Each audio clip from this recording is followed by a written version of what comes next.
অমিত শাহ আজকে বড় বড় মুখ করে বলেছেন যে অনুপ্রবেশকারীরা ঠিক করবে না রাজ্যের মুখ্যমন্ত্রী বা দেশের প্রধানমন্ত্রী কি হবে।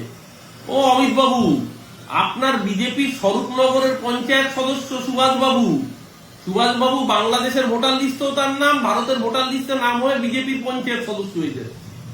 আবার বনগাঁ দক্ষিণের বিধায়ক স্বপন মজুমদার যে বাংলাদেশি ঘুষপেটিয়া, হরিণঘাটার অসীম সরকার বাংলাদেশি ঘুষপেটিয়া, এমনকি আপনার হাফ প্যান্ট মানে আপনার ডেপুটি ছিল যে নিশীথ প্রামাণিক বাংলাদেশি ঘুষপেটিয়া, যাকে এ রাজ্যের পর্যবেক্ষক করেছেন ত্রিপুরার মুখ্যমন্ত্রী বিপ্লব দেব, সেও বাংলাদেশি ঘুষপেটিয়া। তারাই তো ঠিক করে দিচ্ছে আপনার মুখ্যমন্ত্রী কে হবে, এমনকি আপনার ডেপুটি, আপনার হাফ প্যান্ট কে হবে নিশীথ প্রামাণিক। আপনি বড় বড় ডায়লগ দিচ্ছেন।